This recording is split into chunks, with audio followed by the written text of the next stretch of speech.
우주 최고의 시사주간지 한겨레 21을 만드는 4명의 기자가 모였습니다. 1, 2, 3, 4. 사기자 지금 시작합니다. 예. 안녕하세요. 1기자 김교원입니다. 2기자 김양진입니다. 반갑습니다. 이정훈입니다. 안녕하세요. 4기자 류서구입니다. 3기자가 사정이 있어서 자리를 비우셨는데요. 그 대신 굉장히 귀중한 손님을 모셨습니다. 직접 자기소개 좀 해주시겠어요? 반갑습니다. 한겨레 21에서 경제를 담당하고 있는 이정훈입니다. 네, 이정훈 기자가 준비한 네, 뭐 이렇게 어디 정말 읽으신 것 같은데 자연스럽게 뜨거운 안 소식, 되네요. 뜨거운 소식은 잠시 후에 듣고요. 그 굉장히 가슴 아픈 나무 이야기 하나 좀 준비하셨다고요. 예, 저희 이 한겨레 건물에 공덕동 건물 3층에 그 수양버들 한 그루가 있었거든요. 예. 한 4, 5m 키가 한 4, 5m 정도 되고 이렇게 봄이 되면 이렇게 축축 이제 가지가 늘어져서 굉장히 넉넉한 그런 나무였는데 이 송공 기자 같은 경우에는 그 나무 밑에서 이렇게 커피 한잔 하면서 많이 위로를 받았다. 저도 사실 그 나무랑 추억이 있거든요. 어떤 추억이 있어요? 제가 또 버드나무와 연관이 있습니다. 제가 성이 또 버들류. 버들류. 그러네요. 예. 버드나무를 참 좋아합니다. 예. 근데 제가 이제 회사에 처음 오고 나서 이 기자랑 밥을 먹었는데 밥 먹고 오면서 보통 산책 이렇게 한 바퀴 돌지 않습니까? 그러면서 이제 버드나무 우리 3층에 있는 그 버드나무를 보면서 이게 풍매화와 다른 나무의 차이점을 막 설명을 해주셨거든요. 버드나무가 이제 그래서 이제 제가 또 더 관심을 갖고 알게 됐는데 그게 갑자기 다 배워졌죠. 그렇죠. 예. 저랑 이제 유소 기자랑 또 밥을 먹으러 갔다. 저희 밥을 자주 같이 먹는데요. 들어오다 보니까 그 강전정이 돼 있었습니다. 그러니까 강한 가지치기라 그래서 버드나무가 이렇게 쭉 올라와서 양쪽으로 굵은 가지가 이렇게 퍼지면서 이렇게 축축 늘어지는 모양이었는데 요 끝을 다 잘라버려가지고 강한 가지치기. 사실은 뭐 굉장히 그 사람으로 따지면은 팔다리를 잘라놓은 것 같은 그런 모양으로 해 놓으셨는데 제가 그래서 그걸 좀 취재를 했어요. 예.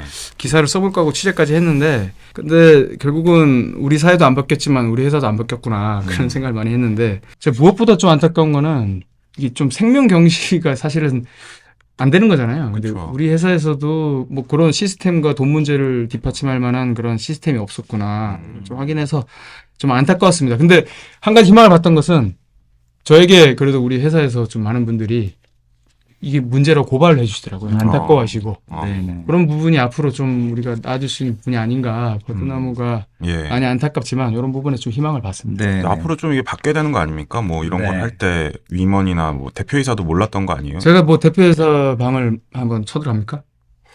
아니, 오늘 이렇게 방송에 나왔으니까 네, 네. 우리 담당자분도 나무를 아끼는 마음이었다고 그렇죠. 어필을 하시더라고요. 그러니까 네. 잘 모르는 나무에 대한 그런 어떤 상식, 지식 이런 것 때문에 네. 이렇게 된 건데 음. 잘 아시게 돼서 그분도 뭐 정말 나무를 사랑하는 마음이었다. 그렇게 해야 잘 자라는 줄 알았다. 뭐 이렇게 얘기하시는데 결과적으로 아니었지만 예. 나아질 것으로 좀 기대해 봅니다. 알겠습니다. 나무도 생명체라는 거를 우리가 좀 더 인식했으면 좋겠고요. 예. 우리가 그 반려견이나 반려묘를 입양하듯이 나무를 심고 가꿀 때도 그렇게 좀 생명으로서 소중하게 됐으면 하는 그런 생각이 듭니다. 한겨레가 모범이 되겠습니다. 오늘의 20일 첫 번째 주제 한번 시작해 보겠습니다. 지난 주말에 굉장히 뜨거운 이슈였는데요. 윤석열 대통령이 엑스포 유치를 위해서 파리를 방문했지 않습니까? 근데 그 방문한 그 파리에서 그 운동을 함께 하러 온 그 재벌 총수들과 소폭을 만들어서 좀 많이 드셨다는 그런 이야기가 있었습니다. 어떻게 된 일인가요? 윤석열 대통령이 그 프랑스하고 영국을 국빈 방문했는데 그때 목표가 엑스포 유치였죠. 그렇죠. 그런데 그럼에도 불구하고 그 짬을 내서 재벌 총수를 동행했는데 대동한 재벌 총수분들과 술자리를 가졌다는 소식입니다. 처음에 어떻게 그걸 알게 됐습니까? 왜냐하면 거기 참석한 분이 대통령과 재벌 총수 아주 극소수였던 것 같은데 어디서 그런 그 첩보를 들으셨나요? 그 재벌 관련해서 한겨레 21에 3주마다 연재를 하고 있는데요. 그 기사를 준비하다가 제보를 받았고요. 처음 제보를 받을 때는 소폭 뭐 70인물 준비했다. 새벽 3시까지 마셨다. 누구는 계단에서 비틀거렸다. 또 어떤 회장은 너무 많이 줘서 나중에는 그쪽에 있는 관계자분께 무알콜 맥주를 좀 달라고 주문했다. 이런 소문까지 있었는데 자리를 갖는 건 사실이었지만 그런 내용은 조금 아직까지는 완전히 확인되지는 않았습니다. 이 비공식 술자리라는 게 도대체 뭔가요? 이게 대통령실 보통 순방을 가면 기자들도 다 같이 가고 할 텐데 이게 전혀 몰랐던 기자들은 전혀 모르고 그렇죠. 이게 비공식적으로 했다는 건가요? 대통령 공식 일정이 나오는데요. 거기에는 대통령실을 출입하는 기자들이 어쨌든 간에 1호기를 타서 같이 따라가고 예. 현장에는 풀 기자가 정해져서 같이 있는데 이런 곳을 이 비공식 술자리는 전혀 일정에 노출되지 않고 사실은 대통령실 관계자들도 일부만 알고 있는 이런 자리라고 보면 될 것 같습니다. 분초를 다 이게 쪼개가지고 무슨 유치전에 뛰어들었다 그랬는데 술자리를 했다. 그러면 좀 굉장히 좀 거짓말하고 소금 같은 느낌도 들지만 어떻게 보면은 일과 끝나고 술 먹는 게 괜찮을 것 같기도 하고 예. 뭐 여러 가지 그렇게 생각이 생각할 들거든요. 수도 있을 거예요. 예. 그렇죠. 대통령실 입장에서는 아마 그동안 뭐 자기와 같이 일정 소화하고 뭐 이랬으니까 좀 노고를 취하거나 위로하거나 이런 자리일 수도 있는데 네. 문제는 당시는 이제 그 116대 29라는 참담한 성적표를 갖기 전에 그렇죠. 나흘 전이거든요. 유치지가 발표하는. 당시만 해도 우리는 이길 수 있다. 뭐 이런 분위기도 있었을 텐데 그렇죠. 그럼에도 불구하고 당시 대통령실 윤은혜 홍보수석이 그런 얘기를 해요. 그러니까 김은혜 홍보수석이죠. 김은혜 네. 죄송합니다. 윤은혜는 어디 좀 네, 댄스 그룹 안에 좋아하는 그 배운 것 같습니다. 여기. 어쨌든 뭐 얘기를 하면 베이비 뭐 그렇죠. 예. 좋아하세요? 맞아요. 말을 못했네. 어쨌든 김은혜 홍보수석이 팀 코리아는 여전히 부산 엑스포 유치를 위해서 달리고 있다. 1분 2초를 아껴가면서 이렇게 하고 있다라고 얘기했고 최태원 그 부산 엑스포 민간 유치위원장도 자신의 SNS에 시간이 금이라면서 아주 엑스포 유치 활동을 열심히 하고 있다. 이런 식의 글을 남기기도 했었죠. 다시 생각해보니까 좀 말이 안 되네요. 이렇게 그렇게 뭐 떳떳한 모임 같으면 왜 비공식으로 할까 이런 생각도 들고. 아니 그 부분이 재밌더라고요. 그 김은혜 수석의 발언 네네. 그리고 최태원 회장의 그 소셜 미디어 그 네네. 글이었죠. 그러니까 뭔가 열심히 하는 것처럼 했는데 실제로 그때 소폭을 한 2시간 이상 보니까 기사 보니까 2시간 이상 마셨던 것 같이 그렇게 나오더라고요. 엑스포를 위한 그 시간이 아니라 대통령을 위한 시간이 금인 것 같아요. 최태원 회장이 그렇게 시간은 금이다라고 올린 게 이코노미 탈 정도로 시간이 없었는데 네, 소폭 그렇죠. 마실 시간이 있었다는 거 아닙니까? 그렇죠. 근데 어쩌면 그 재벌 회장들은 그 자리에 뭐 원해서 간 게 아니라 대통령의 호출에 의해서 갔을 가능성도 있을 것 같아요. 그 부분은 어떻습니까? 저도 그 재벌 부분에- 회장들이 원했을 것 같지는 않거든요. 그 부분에 동의를 하고요. 네. 그러니까 사실은 대통령 순방 기간에 그리고 뭐 국내에 있을 때도 적어도 한 번씩은 그 대통령과의 재벌 총수들 술자리를 가졌는데 과거의 술자리 제가 알고 있기로는 정말 많이 마신 자리가 있었거든요. 네. 그래요. 정말 많이 마셨고 그다음에 재벌 총수가 그 옆에서 이제 소폭을 말고 뭐 이런 경우도 있었는데 그 기사는 안 썼던 것 같은데요. 그렇죠. 앞으로 시리즈로 써야 될 것 같은데. 제가 좀 궁금한 건 대통령실은 뭐라고 하나요? 이게 사실은 뭐 소폭 마신 건 잘했다. 이것도 그냥 우리가 그냥 내피셜인 거죠. 소폭 마셨다는 것까지는 모르겠지만, 예. 그러니까 인정했는지는 모르겠지만 적어도 그러니까 네덜란드 관련해서 이제 그 대통령 순방 결과가 민주당에 의해서 뭐 이렇게 비판을 받았을 때 적극적으로 되게 그 해명을 했거든요. 네. 예. 근데 시간 순서로 보면 네덜란드보다 파리 엑스포 술자리가 더 빠르거든요. 네. 그리고 보도도 아마 비슷한 시점이고, 근데 네덜란드 순방에 대해서는 되게 적극적으로 해명하고, 그래서 민주당이 자신들의 논평을 고치기도 했는데요. 그렇죠. 근데 엑스포 술자리 같은 경우는 국민의힘에서는 논평이 나왔어요. 그러니까 그 뭐 순방 가서 열심히 하는 건데 그리고 이제 잠깐의 이제 노고를 취한 거고 그런 걸 폄하하지 말라 이런 식의 이제 보도가 있었는데 근데 이번 그 대통령실에서는 이번 보도에 대해서 전혀 아무런 입장을 내놓고 있지는 않고 있죠. 삼 기자가 취재하시면서 파리 식당도 직접 연락도 해보셨다고 하던데 거기서는 뭐라고 설명하던가요 처음에? 그 식당 관계자분께는 되게 죄송하게 생각하고요. 파리랑 여기가 그 한국 시간보다 조금 8시간 늦는데요. 새벽 시간에 전화를 했는데 처음에는 이제 그냥 편안하게 말씀을 해주시더라고요. 누군지 그러니까 몰랐습니까? 기자인지 누군지? 그렇죠. 누구라고 했습니까? 그냥- 처음에 전화했을 때는. 뭐 그렇게까지 말씀드리면 좀 그래요? 애매한 것 거기서 같고. 알겠습니다. 그 휴지의 비밀이 있군요. 대통령이 마신 건 사실이냐 하면서 되게 좀 자랑스러워했어요. 왜냐하면 한식당이 그렇죠. 유명세를 예. 탈 수도 있잖아요. 원래는 자랑스러운 네. 일이어야 하는 거죠. 예, 그렇죠. 예. 곧 거기는 이제 대박이 나겠죠. 네, 사실. 그리고 여기는 워낙 유명한 식당이라 굳이 그렇게 유명세까지는 없어도 될 텐데 어쩌면 그 공간이 유명세를 탈 수도 있겠죠. 2층 단독룸인데 여쭤보니까 한 15명 정도 들어갈 수 있는 공간이라고 하더라고요. 그러면서 누구 오셨나요? 그랬더니 뭐 최태원 회장, 뭐 이재용 회장, 뭐 재벌 회장분들 이름을 대면서 이런 분들 경제인들 다 오셨어요. 이런 얘기를 하더라고요. 근데 누구세요? 라고 묻는 거예요. 그래서 이제 기자라고 얘기를 했고, 근데 그때부터 이제 말이 조금 아무래도. 조심스러워지더라고요. 아니, 새벽 3시까지 뭐 하셨다는데요? 그러지 않아서 더 일찍 끝났어요. 뭐 이런 얘기와, 그러면 뭐, 계단에서 비틀거리기도 했다는데요. 그랬더니, 그런 거 없었어요. 뭐 이런 식으로 하고, 뭐 시간과 인원에 대해서는 뭐 자세히 말씀드릴 수 없다. 이만 끊겠다. 이런 식으로 이제 얘기를 답을 해주셨고, 그래서 뭐 얘기는 더 이제 이어가기는 힘들었습니다. 그렇군요. 사실 윤 대통령이 술을 좋아한다는 거는 그 동네방네 다 뭐 소문이 나 있는 일이잖아요.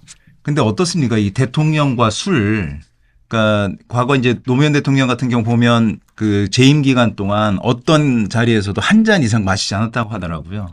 왜냐하면 언제든지 자기가 회의를 주재하거나 뭔가를 결정하거나 지시해야 되니까 어떻게 그 대통령과 술 관계를 그 정립해야 할까요? 이 술에 대해서 대통령과 술에 대해서 취재를 좀 많이 하신 것 같은데 어떻습니까?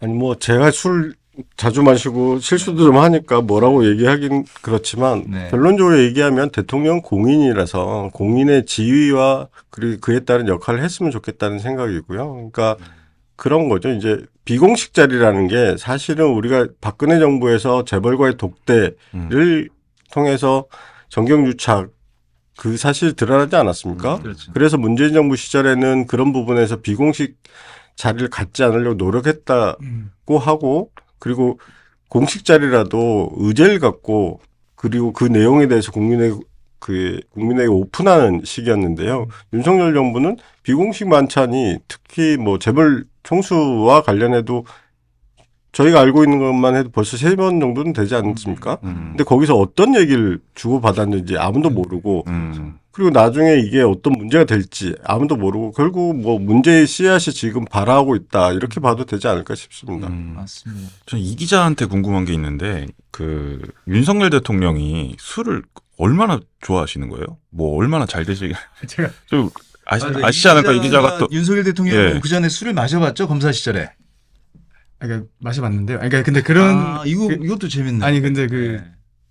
그분은 좀 술을 많이 좋아하십니다. 그러니까 어느 정도나 마시면 아니 그러니까 한번 술을 마시면. 많이 마시는 주량이 어떻게 되죠? 아니 그러니까 술을 많이 마시고 그런 걸 떠나서 예. 술을 진심으로 좋아한다는 거를 느껴집니다. 이렇게. 그렇죠. 그러니까 술을 마실 때 그냥 술을 좋아하는 것도 술을 좋아하는 거지만 술을 안 마시고 맨정신일 때 술 얘기를 굉장히 그 정성스럽게 한다. 그럼 술 얼마나 좋아하는 건가요? 부산 그 방문 때도 드려놨잖아요. 예, 거기에 그렇죠. 보면 그 민물 보리새우 시장에서 민물 보리새우를 파는데 이게 어떤 요리에 쓰인다고 상인분은 말씀하시는데 네. 윤 대통령 이거 무랑 민물 보리새우 넣고 국 끓이면 해장이 최고입니다 이러거든요. 예. 거기에서부터 알 수 있겠죠. 그러니까 본인이 이제 뭐 특히 소폭을 좀 좋아하시거든요. 소폭은 참 맛있다 뭐 그런 얘기를 많이 하시고. 근데 이제 저는 그렇게 생각합니다. 이게 뭐 사실은 국가의 어떤 대통령이 그 비공식을 하려면 비공식 할 만한 그런 명분이 있어야 되는 네. 거고 사실은 자기가 하는 모든 행동이 내일 밤에 저녁에 9시 뉴스 신문 일면에 나와도 떳떳할 만한 행동을 해야지. 이걸 비공식으로 하고 뭐 술 먹은 거에 대해서 이렇게 비판이 들어오니까 아예 아무 무대응으로 나온다는 거는 좀 그 나라 어떤 국민의 입장에서는 좀 비참한 느낌입니다. 이거 본인이 대응을 해야지 안 합니까? 근데 궁금한 게 네. 그 검사 시절에는 그러면 그때도 이제 술을 검사들은 사실은 기자들하고 술 많이 마시는 편인데 뭐 저도 마셔본 적도 제가 있고. 준비 안 했는데 자꾸 저한테 물어봐. 네. 근데 술을 이렇게 많이 마시면 네. 검사 시절에는 그 업무를 제대로 수행을 했습니까? 아마 뭐 제대로 수행을 했으니까 뭐 검찰총장까지 되시고 특검에 뭐 수사팀장도 하시고 그러지 않았을까. 근데 이제 검사나 기자나 제가 보기엔 좀 비슷한 점이 있습니다. 기자들이나 검사나 그러니까 요즘은 좀 많이 달라졌지만은 좀 경무를 하고 나면은 좀 다른 걸로 좀 뭔가 좀 위로를 받으려고 하는 게 있잖아요. 그렇죠. 술로 좀 풀려고 하고 또 재밌게 술 먹고 나면 왠지 좀 풀린 것 같은 느낌도 좀 들고. 근데 그거는 이제 일이 네. 끝나고 그렇죠. 이를테면 저희가 뭐 마감 날에 그렇죠. 마감을 마감을 하고 하고. 먹으면은 네. 이해가 되지만 수사를 다 마치고. 그렇죠. 이거는 지금 엑스포 직전이잖아요. 그렇죠. 어떻게 보면 저희가 뭐 마감 직전에 그렇죠. 제일 바쁜 시기 뭐 이럴 때 하는 거니까. 네. 그러니까 이건 말이 안 되는 거죠. 검사가 술 마시는 거랑 음. 뭐 특수부에서 그런 것도 있으면 뭐 보통 이게 9시 출근이잖아요. 한 10시에 나와도 뭐라 안 하는 문화가 있어요. 아, 특수부는. 네네. 우리 뭐 기자들도 사실은 맞습니다. 전날 뭐 중요한 취재원하고 늦게까지 마시면 좀 늦게 나와도 좀 괜찮은 게 있잖아요. 지금은 뭐 그런 문화가 좀 많이 없지만 네. 그런 부분에서 기자 검사가 좀 많이 어울리는 게 아닌가. 저는 아닌데 그랬던 게 아닌가 하는 생각이 듭니다. 사실은 기자 검사들이 어울려서 술 마실 때는 그렇게 뭐 이렇게 절제해서 마시는 편은 아까 아니죠. 이 얘기 하지 말자고 네. 하셨던 분 네. 같은데 굉장히 많이 마시고 사실 문제가 있다는 말씀이고요. 그 진형구라고 예, 예. 대검의 공안부장 했던 분이 그 기자들하고 대낮에 폭탄주를 엄청 마시고 나서 그 자기가 그 조폐공사 파업을 유도하는 공작을 했다고 네. 실토를 하는 바람에 결국은 엄청난 처벌을 받고 술이- 사회적으로 지탄을 받았죠. 술이 진실을 부른 건가요? 그분이 누구의 한동훈의 장인? 한동훈 장관의 장인이죠. 음. 한동훈 장관은 참고로 술을 안 마신다고 그럽니다. 거의 네, 저희 네. 뭐 방송할 때마다 저기 한 아무개 장관이 빠지질 않네요. 근데 이 폭탄주 관련해서는 진영구 그 공안부장 얘기가 워낙 유명한 얘기죠. 이것도 되게 이제 그러니까 궁금하기도 하고 걱정도 되는데 그 기사를 보면 재벌 총수들과 윤 대통령이 1년 동안 올해 12번 지금 확인된 것만 12번 만났다는 거예요. 근데 아까 3번 정도 술자리 있었다고 말씀하셨지만 술자리가 더 있을 수도 있고 더 친밀하게 이야기할 수 있는 기회가 있을 수도 있고 뭐 그런 공식 자리에서도 뭐 대화하고 인사도 하고 하니까 이렇게 대통령이 재벌 총수들과 자주 만나는 건 어떻습니까? 이게 뭐 좋은 점도 있고 안 좋은 점도 있을 것 같은데 어떻게 보십니까? 또 재벌 전문 기자시니까. 뭐 전문가까지는 아니고요. 네. 근데 그 취재 과정에서 이제 제가 5대 그룹에 다 전화를 해봤는데 네. 그 중에 한 그룹에서 말씀하신 것 중에 제일 인상적인 게 아우 왜 이렇게 자주 만나고 왜 이렇게 많이 마시는지 모르겠다 이런 반응이었거든요. 그러니까 비공식 자리도 부담스러운데 공식 자리도 부담스럽다.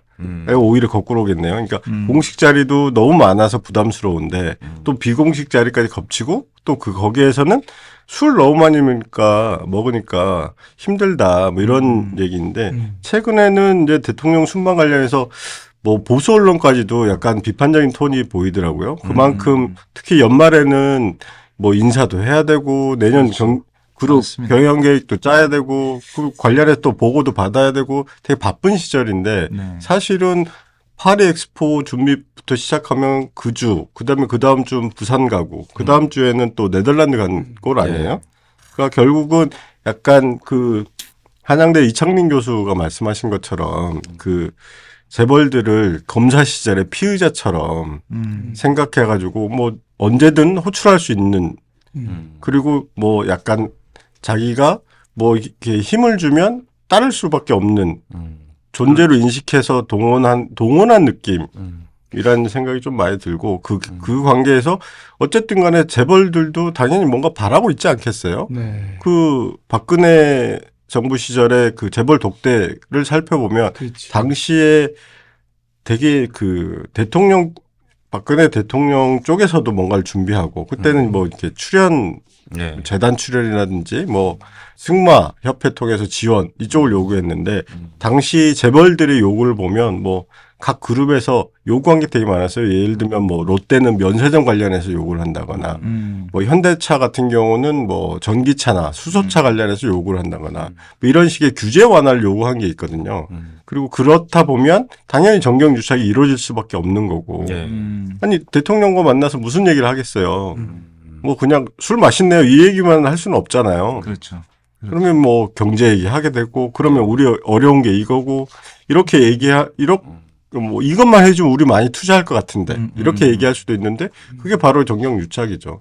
그렇군요. 그 재벌 쪽에서는 이렇게 대통령이 이렇게 자주 부르는 것에 대해서 좀 뭐 힘들다거나 뭐 이렇게 좋아하지 않는 그런 건 없는 건가요? 지금 말씀하셨던 것처럼 좋은 기회가 되니까 여러 가지 뭐 부탁도 하고 요청도 하고 뭐 그렇게 잘 활용하는 건가요? 재벌 입장에서는 어떻습니까? 아까 방금 전에 말씀드린 것처럼 좀 부담스러워하는 눈치죠. 근데 이제 거꾸로 또 한 그룹 쪽에서는 그 만찬 자리가 어떻게 만들어졌겠냐. 거기까지 갔는데 대통령이랑 뭐 사적으로 요구하기를 바라는 총수가 있지 않겠냐. 이런 얘기도 하더라고요. 그러니까 약간 쌍방의 이익이 많은 측면이 있군요. 는 측면이 좀 있었던 것 같아요. 그러니까 각 그룹마다 상황은 좀 다르겠지만 뭔가 아쉬운 상황도 있을 거 아니에요. 어떤 그룹에서는 뭐 경영권 승계를 해야 될 거고 그거 과정에서 뭔가 정부의 도움이 필요할 거고 어떤 과정에서는 뭐 사법 리스크가 있는데 그거를 헤쳐나가기 위해서는 뭐 대통령과의 대화가 필요할 수도 있고 뭐 여러 가지 서로 간에 니즈가 있었지 않을까 싶네요. 검사들이 그게 있어요. 급을 굉장히 따집니다. 음. 예를 들면 내가 춘천지검장이야. 예. 그러면은 춘천도지사, 그러니까 강원도지사, 약간 세무 쪽, 뭐 군 쪽 이렇게 기관장 회의를 모이거든요. 같이 어깨를 나란히 할 수 있는 그 급이 있거든요. 부장검사면 또 부장검사에 맞는 급이 있는 거고, 총장이면 또 뭐 장관급 이런 급이 있는 거고. 대통령 됐으니까 누구랑 놉니까? 내가 급이 대통령이 돼버렸는데 재벌밖에 없는 거죠. 저는 그날 보면서 느꼈던 나는 게 왕이니까. 네. 이제 SNS에서 이재용 회장이 네. 그 시장에서 만난 사람들이 환호를 하니까 막 이렇게 조용히 하라는 식의 제스처가 좀 맞아요. 이슈가 됐어요. 짤리만 그쵸, 돌았는데 그쵸. 맞습니다. 그게 뭔가 상징적인 모습을 보여준다고 그 상황을 느껴지더라고요. 보여주는 예. 거죠. 재벌 총수들을 모아놓고 그렇죠. 어쨌든 대통령이 이끄는데 네. 여기서 자기가 돋보이면 안 된다는 그렇죠. 거잖아요. 아. 네. 그 자리의 주인공은 대통령이니까. 대통령, 오직 대통령 이런 분위기가 많이 느껴지더라고요. 어떻습니까? 이게 사실은 굉장히 논란이 많고 반응도 컸고 그런 기사였고 대통령의 스타일이랄까 그런 어떤 사고 방식이랄까 이런 것을 잘 보여주는 일이었는데 대통령과 대통령이 술과 관련해서 어떤 재벌 총수와 관련해서 앞으로 어떻게 했으면 좋겠습니까? 대통령 본인이 공인이고 국가 수반이라는 인식이 좀 있었으면 좋겠다라는 생각이 들어요. 그러니까 자신의 지위와 무게가 어느 정도이고 그리고 그에 따른 행동을 어떻게 해야 되는 건지 이 기자가 얘기하신 것처럼 다음날 뭐 방송 뉴스에 신문 일면에 실려도 떳떳한 수 있는 행동을 했으면 좋겠고 그냥 그리고 이제는 뭐 검사가 아니잖아요. 그렇다 보면 이제 누구를 하대하거나 누구를 뭐 이렇게 자기가 함부로 할 수 있는 사람들도 아니고 그리고 지위와 역할에 맞는 행동을 했으면 좋겠다 이런 생각이죠. 기사가 주말 사이에 엄청 뜨거웠는데 혹시 기사 나가고 나서 뭐 추가 제보를 받으셨다거나 아니면 저도 예. 그걸 바라고 있었는데 오히려 뭐 그러니까 그 댓글도 그렇지만 저한테 온 메일도 그 반반이었어요. 고맙다라는 네. 것과 아이씨 재벌이랑 술 먹는 게 뭐 마실 수도 있지 먹을 수도 있지 이런 식의 항의 전화 아니 항의 메일이 좀 있었습니다. 대통령은 사실은 굉장한 권력을 갖고 있죠. 인허가권 관련해서 대기업한테 줄 수 있는 게 많죠. 세금도 그렇고 세무조사를 안 시킬 수도 있고 그렇죠. 수사를 뭐 하지 말라고 약간 뭐 분위기를 줄 수도 있고 예. 그런 분이 굉장히 그런 이권이 달려 있고 뭔가 돈을 벌려고 하는 맞습니다. 그런 기업들과 거리를 두는 것이 맞죠. 사실은 이게 뭐 총수와 술을 먹는 거는 제가 보기에는 부적절합니다. 실제로 박근혜 정부 시절에 그런 사실이 드러나기도 해요. 네. 그러니까 최순실 요구를 제대로 이제 한 달이 건너서 받았지만 이걸 잘 안 되네? 별로 기업에 가치가 없네? 라는 식으로 이제 도움을 주지 못했던 회사가 그 자기 회사뿐만 아니라 친척, 그러니까 부모님 회사까지도 세무조사를 받았던 사실이 드러나요. 그리고 나중에 문재인 정부의 이제 국세청에도 이제 적폐청산 TF처럼 생기잖아요. 거기 TF에서 이게 기획 세무조사였다. 뭐 이런 사실 좀 드러나고, 그러니까 그만큼 우리한테 그게 이제 가능성이 아니라 실제로 있었던 일인 거죠. 그러니까 그런 측면에서 보면 더더욱 주의해야겠죠. 이번에 뭐 떡볶이를 윤석열 대통령이 줬는데 제대로 안 아, 먹은 그것도 찌라시로 분이 돌리죠. 또 세무조사를 당했다 뭐 이런 찌라시까지 있더라고요. 예. 그게 그런 얘기를 좀 경청했으면 좋겠어요. 네, 심지어 네. 그 그룹에서는 그게 사실이 아니다. 그게 약간 그 왜곡됐다. 이렇게 해명을 하기도 했죠. 참 서글픈 현실입니다. 그런 것까지를 해명해야 된다는 게 오늘 굉장히 흥미롭고도 그 깊이 있는 그 재벌과 대통령의 술자리 이야기 잘 들었습니다. 오늘 나와주셔서 너무 감사하고요. 앞으로도 재벌 관련해서 이렇게 종종 초대를 해서 말씀 들었으면 좋겠습니다. 버벅거려가지고 죄송합니다. 자세한 내용은 한겨레 21 1493호로 예. 봐주시기 네네. 바랍니다. 네네, 알겠습니다.